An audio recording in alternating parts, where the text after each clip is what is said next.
Hey guys, welcome to this YouTube channel where hedging peso matters. So for today's topic, how do we construe this? For our topic, how do we construe this? As you see, both of these guides are dated Feb 1. So it is dated Feb 1 and it has been captured at 11:40 in the evening. Same thing with this investment guide. Now, if you'll see, we are looking at the same corporation, which is ABS-CBN, right? But it provides for a different recommendation. For this technical guide, it says sell because it's on a downtrend. But with this investment guide, it says buy, right? So, how do we construe this? But first of all, where can we see this technical guides and investment guide? So, saan ba natin ito makikita? So, makikita po natin siya dito sa ating COLfinancial. When you see this tabs here, diba, we have home, codes, trade, research, street, smart, mutual fund.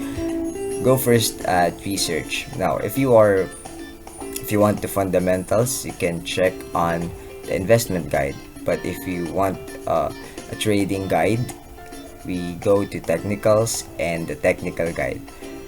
So basically, this will appear, right? The list of the companies or the corporation where you would want to invest your money in.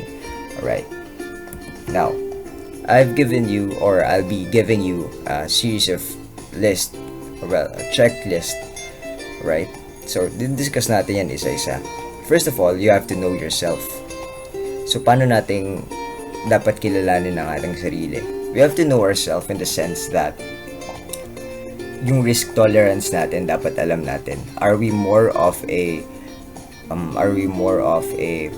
risk taker, or are we conservative in taking risk? So kung conservative tayo in taking risk, most likely we are on the investment side, right? We put our money there and then we forget it. And after a year, or after 5 years, after 10 years, we retrieve our money and hoping that there is a growth with the company where we invested our money in. Now, kapag ikaw naman ay isang risk taker, kasi maraming risks kasi, 'di ba? Either it is high risk, medium risk, or low risk. So, basta risk, right? If you are more of a risk taker, most likely you would want to use a technical guide kasi nagde-day trading tayo or nagde-trading tayo. What do we mean that trading? We buy now and then after a day we sell, or sometimes there are instances wherein you buy in the morning, you sell in the afternoon. So iba-iba po yan. First of all, you have to know yourself. Yun po muna ang dapat natin kilalanin. What kind of person are you? Are you more of an investor, or are you a trader? So if you are an investor, okay, ang gagamitin po natin if you are an investor, of course, the fundamentals, which provides for the investment guide. Alright? Dito po natin makikita yung nakalagay na buy below, right? So current price ng Banco de Oro, for instance, BDO, is 157. So, susundin nyo lang to, nakalagay hold. So, hindi na kayo bibili. Alright? Kasi nakalagay dito, buy below 126. Now, with yung model natin kanina, which is ABS-CBN, so, ang price niya is 33.75. Nakalagay buy. So, buy below 64. So, if we are thinking of a long term, most likely we'll be using this investment guide. Okay? Now, going back, if we are a trader, so sinasakyan natin yung trend, we buy when there is a swing high, right? And then we sell kapag mag-swing low na siya. So, we are more of a trader. So, kapag trader po tayo, we use this, what we call a technicals, and of course, a technical guide. Nakalagay naman po dyan, dito sa ating technical guide, kung anong trend ang galaw ng market or ng company, ng corporation that we would want to put our money in. So, kunyari, for instance, we will want a BDO. Nakalagay sa BDO sideways. So, you have to lighten, right? Lighten, ibig sabihin, if you are holding, currently holding positions, your stock positions at 10,000 shares, most likely you'll be magbabawas po tayo ng positions, ng number ng positions na hawak natin. Like for example, number of shares natin, like I've said, 10,000, babawasan natin like up to 50%. So 5,000 na lang iiwan natin. Alright? So kasi nag-range siya. So ito naman ang ating susundan kapag more of a trader po tayo. Now, know your goals. Okay? So if you are thinking of a long term, ano ba ang goals natin? Like, bakit ba tayo naglagay ng pera sa stock market? Ang goal ba natin is after 5 years, I'll be using this money in order for me to establish a business or a maliit na negosyo? Or ang goal ba natin is to leverage on the money using trading? Yun bang goal natin?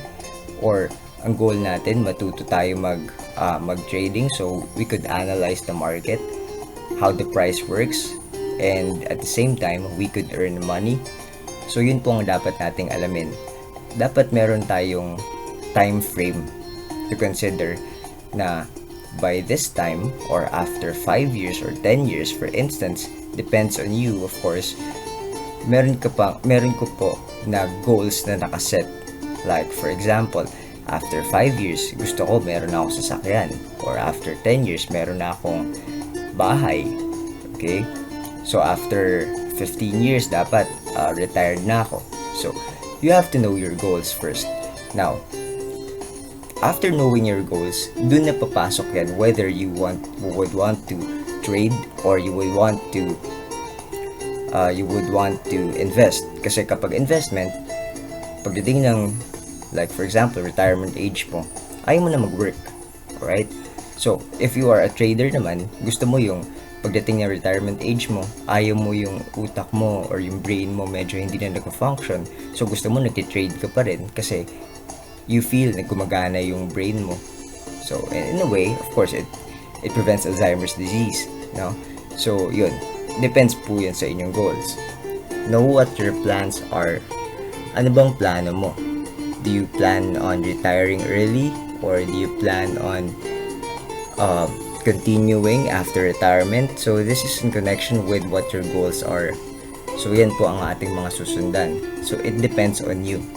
Right? So, know when to stop. I said stop, not quit. So, ibig sabihin po nito, kapag medyo nababurnout na tayo, of course, take a break. Step away from the screen para hindi naman tayo masyado maburnout. Kasi we know for a fact na trading is very stressful. Alright? Well, insofar as investment is concerned, wala ka naman pong problema kasi you just put your money there, you use Peso Cost Averaging. So if you haven't watched my video about Peso Cost Averaging, I'll provide for the link below. So panoorin na lang po natin. Now, know when to stop. Kasi if you won't stop, you won't rest, we'll burn out tayo. And later on, we'll be making decisions that might ruin our capital. So, masyado pong delikado. Now, know the essentials. Ano bang essentials? Essentials po, alamin natin ang ating mga indicators. If on the investment side, alamin po natin ang company where we would want to invest our money in. So basically, this is a checklist. Sana nakatulong po sa inyo on whether to use fundamental analysis or the technical analysis. And maraming salamat.